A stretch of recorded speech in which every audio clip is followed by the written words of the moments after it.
Goldman Sachs announces a cryptocurrency trading desk in the near future. Reddit to re-enable Bitcoin payments along with Ethereum and Litecoin. The Eurasian Economic Union discusses the phenomenon that is cryptocurrencies and blockchain. Ontology partners with Naga. Huobi announces a $1 billion blockchain fund. South Korea plans a historic legalization of ICOs. And the hacked BitGrail exchange closes just 3 hours after it opens. And the markets are booming. We've got all your headlines mixed with some daily market analysis. I'm Elio Trades, and your FUD TV Daily Update starts now. Welcome back, FUD Nation. Diving in here on the total market caps, we can see that we're up to over $450 billion mark. That was a psychological point of resistance for the market. We're here sitting over it. As you can see, we haven't been able to make it over this for quite some time. If we're going back in the month, we have not really been able to make it over this $450 billion mark. So to see us sitting comfortably at 455 after just a day ago, we were down here in the 420s, 430s. This is very good news. It shows that the market's really ready to start moving again.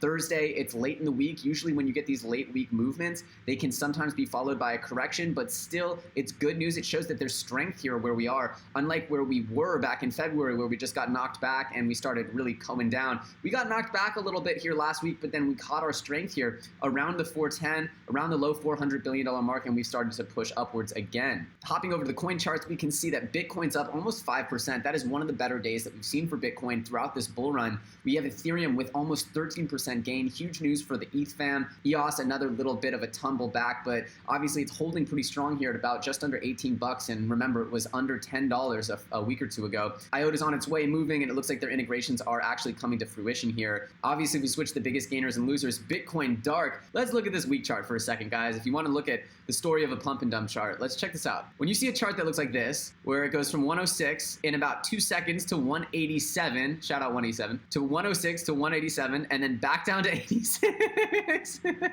Look at this chart. And then look at this. Look at this.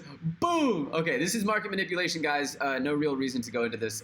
Don't buy Bitcoin dark. It's not. It's just being manipulated. You have Loom Network with a huge spike. They just got listed on Binance. Electronium doing very well. Golem, Veritasium. But honestly, as you look down, there's a lot of coins that are in double-digit gains here, and that's because it is a bullish day. It is a very bullish day in the market. Again, it feels like we're really in altcoin season here. This is the beginning of a lot of ICOs coming out. The excitement in the crypto community is very real. I can feel it. Also, guys, I didn't realize my green screen was messing up, but I shot the whole episode, and I just wanted to get it out to you guys. I'll make sure that it's working better tomorrow, and I'm sorry if it annoys you guys. In our lead news out of the day, we have word that Goldman Sachs is planning to open a cryptocurrency trading desk and has admitted that Bitcoin is not a fraud. This sets them apart from their elitist Wall Street counterparts like JP Morgan Chase, who are still quite vehemently denying the legitimacy of Bitcoin and cryptocurrencies. We all know what's going on here, and we've been calling this since the beginning of 2018 and the end of 2017, where the crazy FUD cycle really took over, that this was just an attempt by institutional partners to really crash the market, to bring the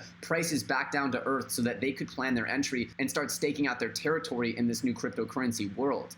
This is exactly what's happening. Exactly what's happening. And Goldman Sachs is proving this out by announcing their cryptocurrency trading desk. It feels like a breaking point right now. It feels like now's when the gig is up. We know where this is heading. The digital revolution of digital assets, cryptocurrencies, blockchain-based finance is upon us. The banks can either get with the program or they can both snooze and lose. And Reddit signals that it will finally re-enable Bitcoin payments along with Ethereum payments and Litecoin payments. The reason for disabling Bitcoin payments in the first place was that Coinbase Commerce, the merchant processor that was running the cryptocurrency payments, actually underwent a big system upgrade that required merchants like Reddit to make a significant upgrade as well, which they declined to do. They were unable to make this upgrade due to other roadmap milestones that they had in front of them, but they since have accomplished them, and they are now turning back to re-enable cryptocurrency payments, and they're also going to offer Ethereum and Litecoin, which of course are enabled through Coinbase as one of their 4 tokens or coins that they carry. And Vladimir Putin, along with the Eurasian Economic Union, has decided that blockchain and cryptocurrencies are a phenomenon that cannot be ignored. And in fact, they need to understand how to best take advantage. They did discuss regulations there, and in particular, they're discussing regulation of cryptocurrencies,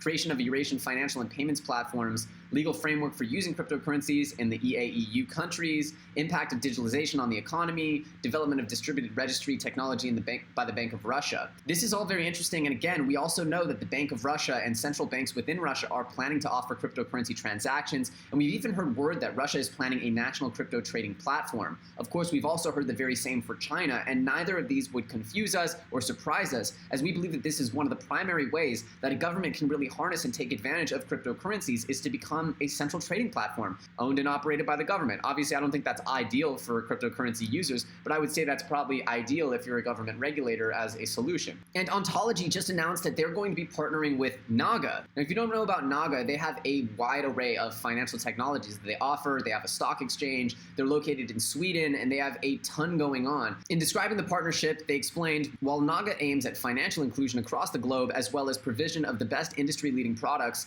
Ontology focuses on trust, identity, data exchange, and authorization. The wider range of industries that Ontology targets, such as insurance, government, medicine, make it a wide-scale project that can provide even greater efficiency and trust within Naga's ecosystem.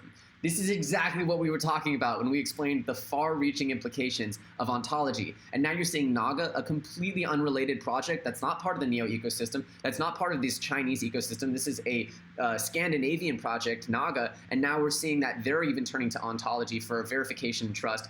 Ontology looks to be very much so an unstoppable project at the moment. Even more bullishness as Huobi announces a $1 billion blockchain fund.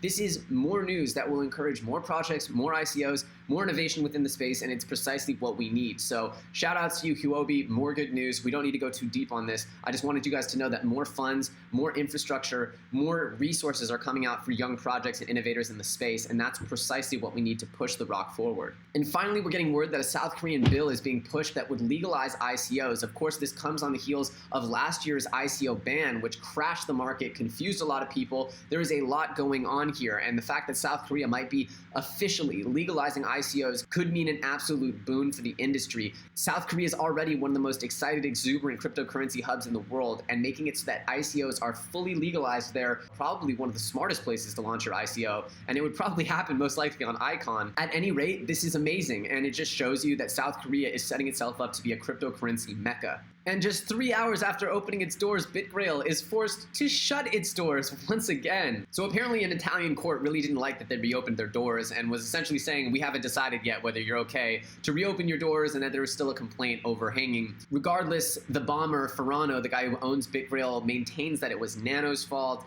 Nano, of course, has tried to comfort its community, offering some funds to help with a class action lawsuit against BitGrail. Regardless, this is sort of a crisis of the commons here. I do know that a lot of the people affected were getting paid back or are going to get paid back over time, but I think that requires that BitGrail remain open. So hopefully they're able to open. Hopefully no one else gets scammed. Hopefully people can get their money back. Hopefully.